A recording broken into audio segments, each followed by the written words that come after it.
agradecer mais uma vez a oportunidade de estar aqui com vocês, né? Dar bom dia a todos os irmãos por estarem disponíveis, né? Não por nós, né? Mas por Deus, acordar cedinho, né? Nesse momento de oração, de reflexão. Então, é maravilhoso. A gente pode até começar com sono, mas logo depois o sono vai embora, né? E maravilhas por isso. Irmãos, essa meditação que eu trouxe hoje é sobre um tema que eu acredito que muitas vezes passa desapercebido por nós. Todos nós sabemos que a Bíblia é um livro maravilhoso. Não a matéria Bíblia, não a capa, não a folha, mas sim a mensagem que está na Bíblia. É uma mensagem que transforma. Se nós permitirmos, é uma mensagem que transforma a vida da gente. A gente sempre escutou falar que a Bíblia é uma bússola, né? É a bússola do cristão. Modernamente falando, posso dizer que a Bíblia é o nosso GPS, né? Que nos ensina o caminho que nós devemos andar, o melhor caminho. O caminho mais curto, talvez não mais fácil, mas o mais curto para a salvação, para termos uma vida mais feliz. E a Bíblia sempre será um livro muito atual, sempre. E ela fala sobre diversos assuntos, sobre praticamente quase tudo. E esse assunto que eu trouxe para vocês é um assunto que me chamou a atenção agora, semana passada, por estar acontecendo com um irmão nosso de igreja. Então, eu estava conversando com ele e ele me falava sobre uma situação específica. E esse tema que eu trouxe para vocês hoje é procrastinação. É uma palavra até difícil da gente falar, né? Procrastinação, né? Aí a gente pode imaginar, mas o que a procrastinação tem a ver com a Bíblia, né? Com a nossa vida espiritual? Irmãos, tem muita coisa, muita coisa. A procrastinação, ela não afeta somente a nossa vida particular, financeira, profissional, mas também a nossa vida espiritual. Quero começar dizendo o seguinte, para quem talvez não saiba, né? O que é procrastinar? O que seria procrastinação, né? Em uma linguagem bem simples.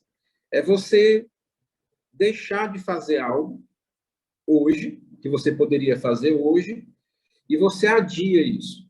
Procrastinar é você adiar, é você deixar para depois.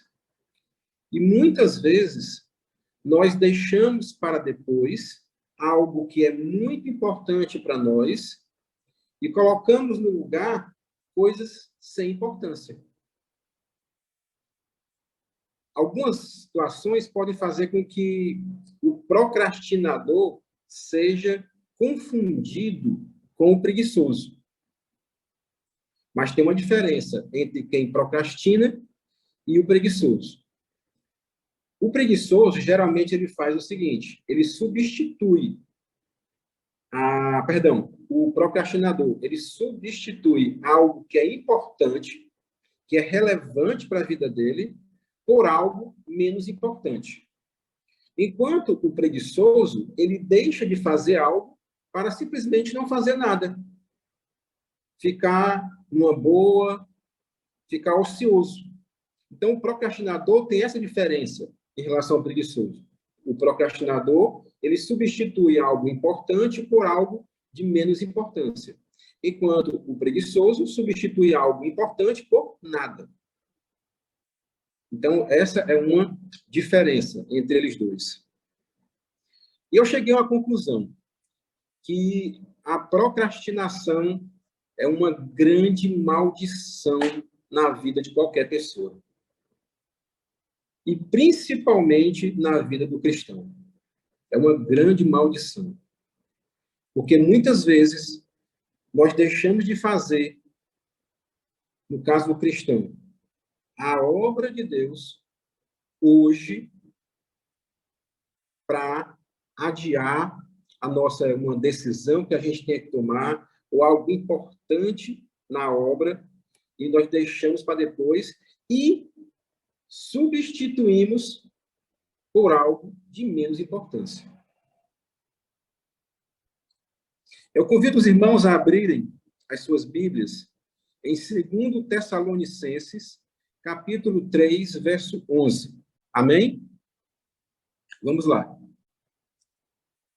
Pois, de fato, estamos informados de que, entre vós, há pessoas que andam desordenadamente, não trabalhando, antes se intrometem na vida alheia. Essa é a versão que está aqui na minha Bíblia. Agora, eu confesso que tem uma outra versão que eu acho até mais apropriada, que diz o seguinte: pessoas que andam desordenadamente, não trabalhando, antes fazendo coisas vãs. Então, substitui, se intrometem na vida alheia ou fazer coisas vãs. É uma versão que eu acho até mais conveniente. Apesar de que se intrometer na vida alheia não deixa de ser uma coisa vã. Vocês devem concordar comigo, né? Uma coisa... E o que é uma coisa vã? É uma coisa fútil, sem importância, né? Sem nenhuma relevância na vida da gente. Quando ele diz aqui, há pessoas que andam desordenadamente, esse andar aqui não é simplesmente o andar, é viver.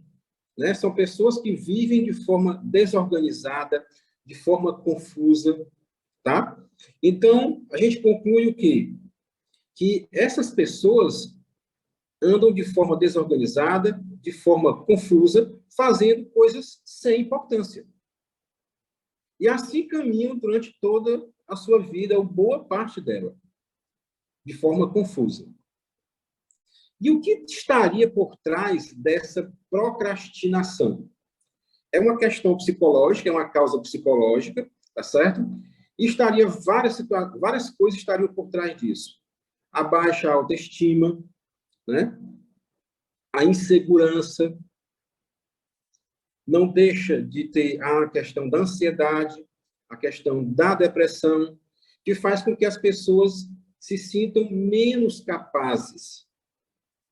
Então, muitas vezes, o procrastinador, ele se sente incapaz de realizar uma determinada obra, uma determinada tarefa, e ele simplesmente, geralmente, ele arruma uma desculpa, um pretexto, para não fazer aquilo que é importante e faz uma outra coisa menos importante.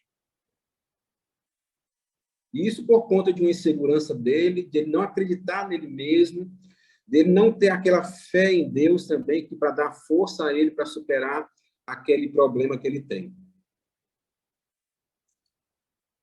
E quais são os perigos que a procrastinação pode trazer para a gente, né? É a perda de muitas oportunidades na vida, o aumento da ansiedade, o aumento da depressão, ele piora significativamente a sua autoestima. Ele olha para trás e vê que deixou de fazer muita coisa na vida dele. Sabe aquela pessoa que geralmente ela começa a fazer uma coisa e não termina? É muito comum. Às vezes a gente conhece alguém que passa por isso. Sempre começa alguma coisa e nunca termina. Mas, Gastone, isso já aconteceu comigo, mas eu não sinto que eu sou procrastinador. Ok. Eu já comecei um curso, né, superior, uma faculdade, e eu deixei. Eu cheguei lá e vi realmente que não era o que eu queria, não era o que eu esperava daquele curso, e acabei que deixei e comecei outro. Ok. A questão não é essa. A questão é que o procrastinador ele faz isso com muita frequência e em várias tarefas. Ele sempre começa e não termina. E uma característica marcante de quem procrastina é sempre ter um pretexto para deixar aquela tarefa. ou ele coloca o pretexto em alguma situação, ou ele coloca o pretexto em culpar alguma pessoa do porquê que ele não continuou. Ele nunca assume aquela responsabilidade de ter abandonado diversas vezes alguma tarefa. Vamos agora abrir a nossa Bíblia em Mateus capítulo 25, a partir do verso 14. Mateus 25, a partir do verso 14, é uma parábola muito conhecida por nós, que é a parábola dos talentos. Só que eu queria ler essa parábola hoje e olhar por um outro prisma, de uma outra forma. Geralmente, a gente fala da parábola dos talentos focando muito na questão dos dons, dos talentos, mas eu queria fazer um outro prisma sobre a parábola dos talentos. Olhar de uma outra forma. Podemos começar? Verso 14. Pois será como um homem que, ausentando-se do seu país, chamou os seus servos e lhes confiou os seus bens. A um deu 5 talentos, a outro 2, e a outro 1. A cada um segundo a sua própria capacidade. E então partiu. O que recebera 5 talentos saiu imediatamente a negociar com eles e ganhou outros 5. Do mesmo modo, o que recebera 2 ganhou outros 2. Dá uma paradinha aqui, no verso 17. A gente observou aqui que os primeiros servos, o primeiro e o segundo servo, um recebeu 5 e o outro recebeu 2 talentos. E o que foi que eles fizeram? Multiplicaram, dobraram os talentos que eles receberam. Continuando, verso 18. Mas o que recebera um, saindo, abriu uma cova e escondeu o dinheiro do seu senhor. Depois de muito tempo, voltou o senhor daqueles servos e ajustou conta com eles. Então, aproximando-se que recebera 5 talentos, entregou outros 5, dizendo: Senhor, confiaste-me 5 talentos. Eis aqui outros 5 talentos que ganhei. Disse-lhe o Senhor: Muito bem, servo bom e fiel. Foste fiel no pouco, sobre o muito te colocarei. Entra no gozo do teu Senhor. E aproximando-se também, o que recebera 2 talentos, disse: Senhor, 2 talentos me confiaste. Aqui tem outros 2 que ganhei. Disse-lhe o Senhor: Muito bem, servo bom e fiel. Foste fiel no pouco, sobre o muito te colocarei. Entra no gozo do teu Senhor. Verso 24. Chegando ao fim, o que recebera 1 talento, disse: Senhor, sabendo que és homem severo, que ceifas onde não semeaste, e ajuntas onde não espalhaste, receioso, escondi na terra o teu talento. Aqui tens o que é teu. Vamos dar uma paradinha aqui no verso 25. Então, nós vimos aqui 3 situações. 2 desses servos, eles multiplicaram as suas bênçãos. E o último, ele não devolveu menos. Ele devolveu aquilo que ele tinha ganho. Nos dias de hoje, se nós formos fazer uma analogia com os dias de hoje, quem seria esse Senhor? Deus. Quem seriam esses servos? Eu e vocês. Nós seríamos esses servos. O que Deus pede para mim e para cada um de nós é que as bênçãos que Ele derrama sobre cada um de nós sejam multiplicadas. Essa pessoa que recebe, esse último servo que recebeu a bênção, que recebeu o talento e não multiplicou, ele encontrou uma desculpa. Ele disse que estava receioso porque o Senhor era rigoroso com ele. Irmãos, quantas e quantas vezes a gente se pergunta, talvez alguém tenha se perguntado até recentemente, qual a bênção que Deus, qual o talento que Deus deu para mim, qual o dom que Deus me deu. Irmão, quero dizer para vocês o seguinte hoje, nessa manhã. Todos nós temos dons. Todos nós temos talentos. Todos nós recebemos a bênção de Deus todo santo dia. E Deus quer que nós a usemos. Os nossos dons, os nossos talentos, eles devem ser utilizados não somente na obra de Deus. Porque não há uma passagem bíblica que diga que os nossos dons e talentos devem ser usados unicamente na obra de Deus. Não. Ele quer que nós a usemos na nossa vida pessoal e também na obra de Deus. Até porque, meus irmãos, que é impossível a gente separar o nosso bem-estar pessoal do da obra. Não tem como a gente não estar bem com nós mesmos e a gente conseguir fazer um bom trabalho na obra. Anda junto. Então, você recebe dons, talentos, bênçãos para o seu crescimento pessoal e para o crescimento da obra de Deus. Continuando, olha a resposta de Deus para esse servo que foi infiel com relação ao uso das suas bênçãos. Respondeu-lhe, porém, o Senhor: servo mau e negligente, sabias que ceifo onde não semeei e ajunto onde não espalhei? Cumpria, portanto, que entregasses o meu dinheiro aos banqueiros, e que eu, ao voltar, receberia com juros o que é meu. Tirai-lhe, pois, o talento, e dai ao que tem 10, porque a todo o que tem se lhe dará, e terá em abundância, mas ao que não tem, até o que ele tem será tirado. E o servo inútil, lançai-o para fora nas trevas. Ali haverá choro e ranger de dentes.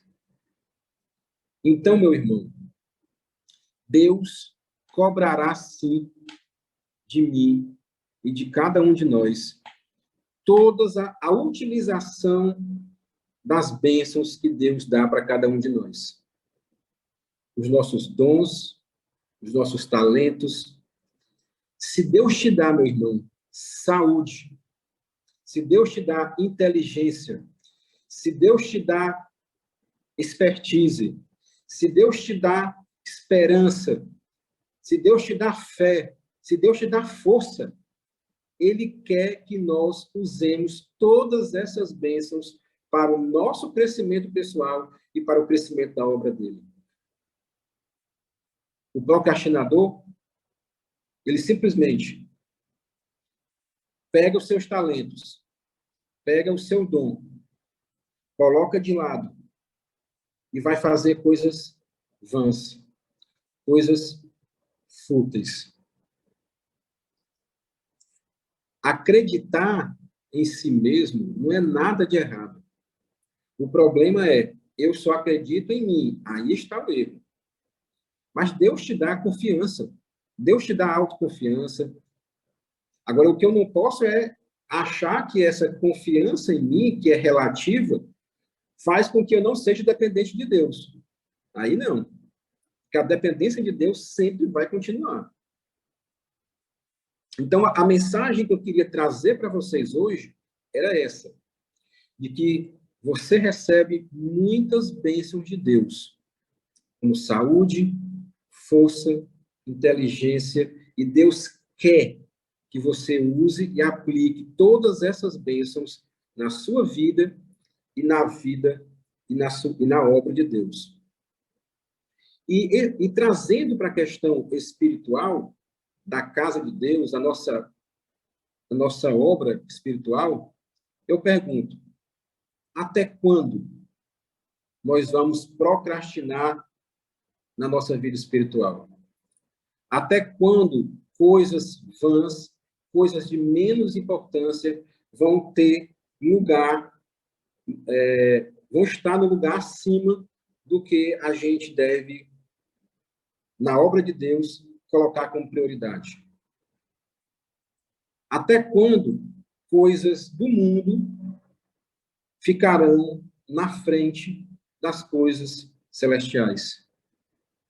Até quando eu vou demorar a tomar a decisão de verdade de ser um cristão? E eu quero dizer para vocês o seguinte, que essa mensagem é para mim também.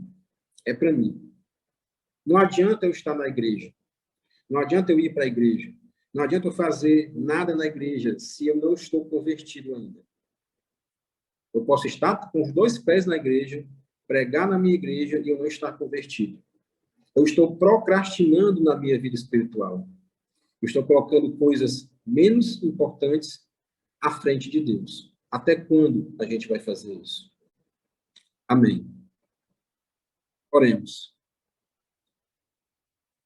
Santíssimo Deus, Pai Todo-Poderoso, mais uma vez nos dirigimos a Ti com gratidão, com louvor, com adoração, humildemente, meu Pai, te pedindo perdão pelos nossos pecados, te pedindo perdão porque tantas e tantas vezes temos falhado contigo, te pedindo perdão, meu Deus, porque sabemos que podemos dar mais, que podemos dar um plus espiritual na tua obra.